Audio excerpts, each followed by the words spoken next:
Good morning, ladies and gentlemen.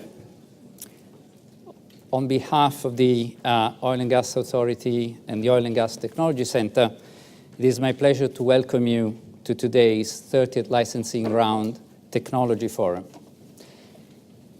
My name is Carlo Procaccini. I'm the Head of Technology at the Oil and Gas Authority. Technology can really have a big impact on our ability to maximize economic recovery from the UK continental shelf. Today is about the technologies that can support exploration and development opportunities created by the 30th licensing round. I would like to thank all of you for taking time out of your busy schedules today, and many of you flying from across the country to be here at this forum.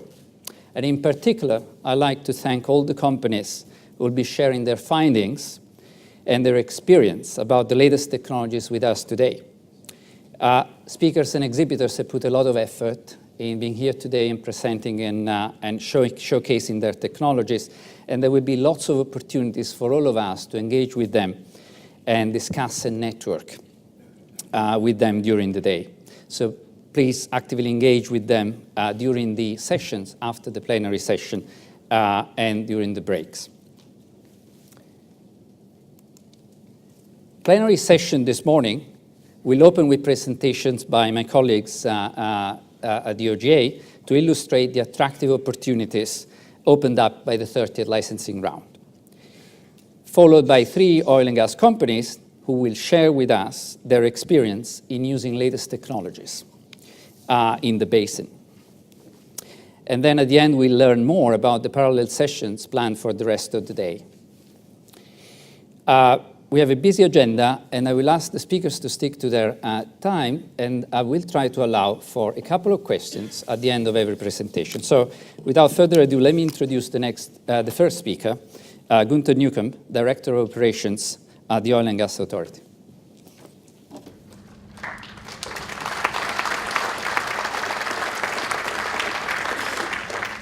Hi, good morning, everybody. Great to see so many people here wanting to talk about technology and sharing technology with each other. What I'd like to do briefly is just to introduce the 30th round and the technology aspects that revolve around it.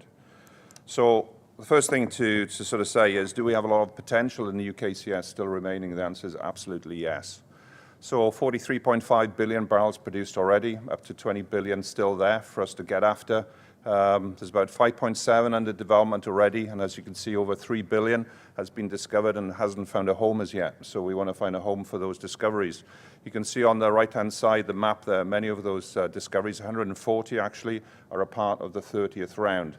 Another good backdrop to this is production is up, hopefully 1.7 million barrels of oil equivalent per day by the end of this year, and also production efficiencies at 73%. We've got about 14 or so new developments coming on stream this year, so it's quite a vibrant UKCS we have here, and the 30th round is a part of that.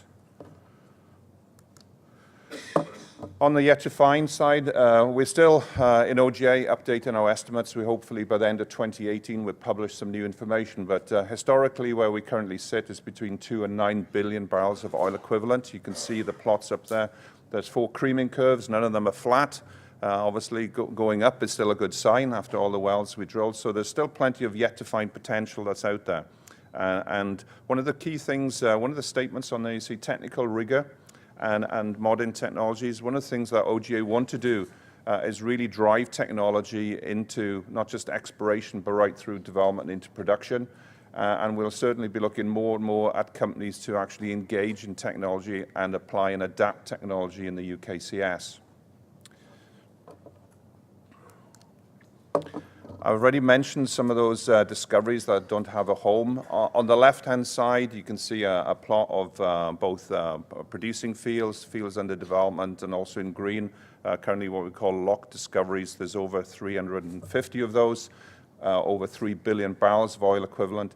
If you look at the size of them, they're under 50 million barrels, most of them around 10 or slightly less.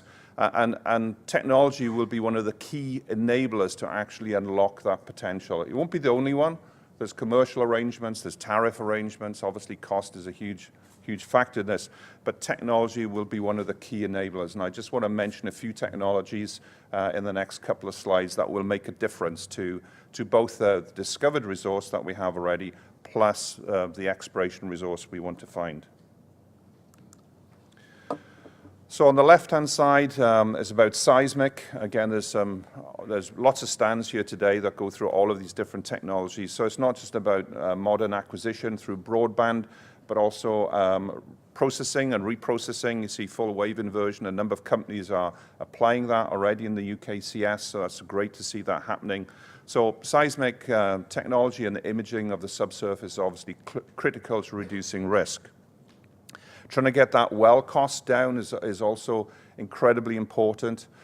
We do see right now, obviously, the number of wells in exploration and infill is at an all-time low, I would say. But we do see some increase coming in the stewardship returns that we've seen from operators. So there are signs there's a pickup in well drilling. But there's also some good signs of cost reduction, maybe as much as 30% already in cost reduction.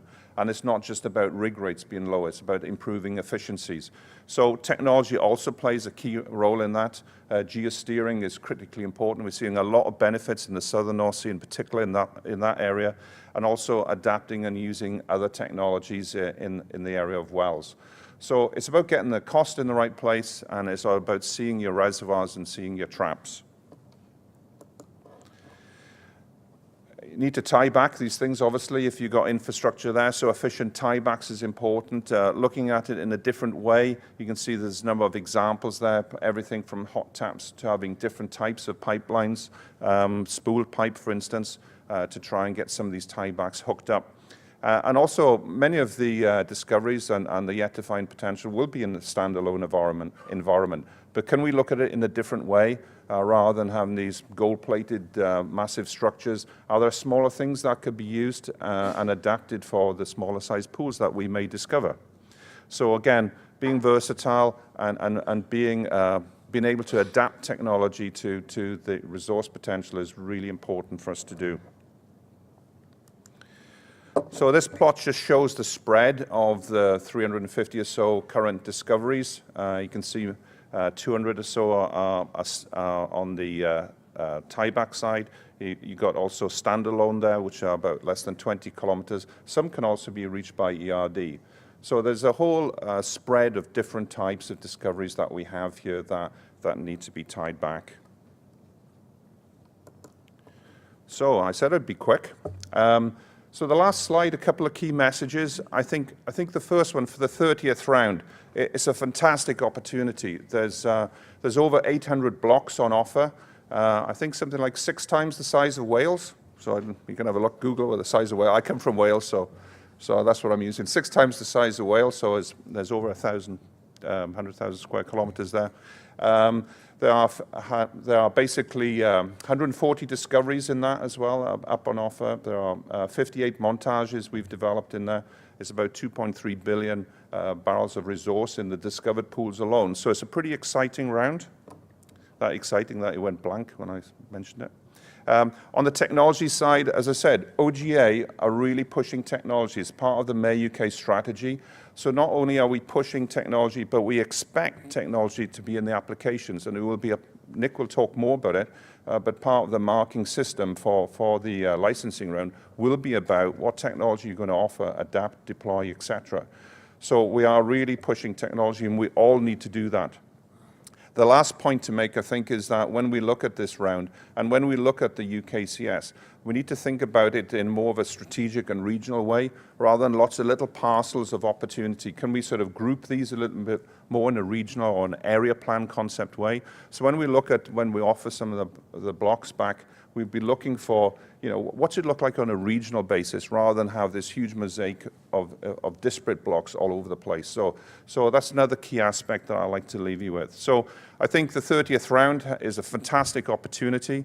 I think technology will be key to enabling success in the 30th round. I wish you all well for the 30th round, and hopefully you have a really good day today. Thank you very much.